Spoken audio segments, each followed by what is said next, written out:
So, yun, what's up mga bossing? Happy New Year sa lahat and welcome back to our page Baka mo to, and ipapakita ko lang ang ating pangyayari noong nakaraang December 30 at ito na si ating Predator at ready na siya para katayin mga bossing at wala na siyang magagawa dahil andyan na siya. So, sa mga walang marine dyan na nagsasabing kawawa yung mga kinakatay namin, wow! So, hindi kayo kumakain ng beef. Ganun ba yon? O, Diyo, makanano may ang kananong emi paten. Anyating ko kakana na beef, uling kakatayan milas. So, ay ni mo yung way, mi. Nung makanano papaten ng baka. Lakang marine!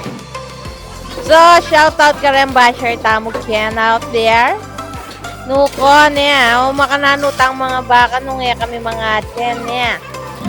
Nuko pa niya na ako mo siya shout out kayo nangi kayong papansin ko gani vlog ko. Kaya pa may comment anak mo Fresh shopping ka nung titinda ko sa paknayaman ka nung alikabok. Ay, abe, kana may waring malikabok. Kahit sabi ko kaya luglug me. Kaya na kano. Sigurado ka waring pagliglug me 100% malinis yan. Ay, kaklak na buntok ne. Tama ka na, tamo ka na basher ne. Mag-comment na lang mo common sense sa laloy. Siguro iba pa anak yung bakwal to. Sasaliya siguro king SNR po ESM. Makanya siguro yung kay na yung pisasawana na. Nukoy kinama ka display king kay king dalan malikabukan na. Ay, abe na mga naribasher tamo. Di ka sasalibap. Tapilitan ta kawari. Nya di magtindang karnikyan. Ang poretang makalatag mong gule-gule. O mag-upgrade na kayo. Pasalamin nyo no ring ting kayo. Den tindahan nyo. Kasi ting maselan Burida, style SM tang makayar ko ning karni. Tapos sing gule. Marimala. Nuko nung kare makwal tatabo masi. Lalo tang magirap tutungan. Lenyo lakano. Hihidya mo nga tsukindalan ng karni. De bursalwan uling malikabok ya kanu ay. Habe tama ka na kare makwalta O magmamakwalta ya iba pa. Anak ko kaselan. Ka matekin na natpap. Mateka kilinis. Ay, tutoy ta, tuto. Ako akong matekin linis bat. Kaya ko ako muna may stress kaya kabak. Nya ini habang ida kagyan yung vlog ko. Ikan bida ngayon, ikan bida yung best na Predator. Ay. Pero anyway, highway mga bossing, balik tayo dito sa ating vlog. At ganito po kami magkatay dito sa amin. And sa mga basher, wag na kayong masyadong mag-bash dyan kasi hindi nyo naman alam talaga yung kalakaran namin. Siyempre, paano natin kakainin yung beef or yung mga karne kung hindi natin sila kakatayin? I'm just showing how paano lang namin siya katayin. So, salamat sa mga nakakaintindi kasi siguro na-amaze lang din sila kung paano talaga kinakatay yung isang baka. Usually kasi nakikita nyo yung sa mga ibang bansa, hindi na naman nila pinapakita kung paano nila kinakatay yung mga baboy, mga baka.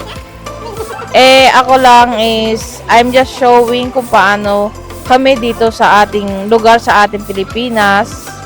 Pero yung mga iba dito sa ating lugar is may makina na yung nakasabit na yung mga karne nila. So, very soon mga bossing, mag-upgrade na din tayo. Kaya, support lang tayo mga bossing. Soon, very soon mga bossing. Upgrade na tayo. Mag-upgrade na din tayo mga bossing. And so, dito sa Tarlac, dito sa ating lugar is babalatan muna bago paghiwa-hiwalayin yung part ng karne. May napanood kasi ako nung nakarahan is binu-blue torch nila agad or sinusunog nila yung balat para mawala yung mga buhok-buhok Ganon. Pero dito sa atin kasi is babalatan muna. So, ganyan lang yung way namin. Magkaiba-iba naman yung paraan natin ng pagkakatay kahit naman sa ibang bansa. So, dito sa atin, ganyan lang po. And so, maraming salamat sa ating mga suki lovers dyan, sa lahat ng nakabili ng karne namin. Mula dito sa aming lugar hanggang doon sa may Aranguren, Capas. Sold out po yung karne natin, mga bossing. So, Happy New Year po sa ating lahat. And please support, follow our page. And subscribe na din po, mga bossing. And like and share na din, mga bossing. Pa-comment na lang din, mga boss, kung taga saan ka para malaman natin kung saan na nakarating itong ating video at ang ating baka mo to. So, maraming salamat sa ating mga supporters out there, mga bossing. So, bash pa more, mga boss, para lalo tayong tumingkad ngayong 2026. So, thank you, mga bossing. See you on our next vlog, mga bossing.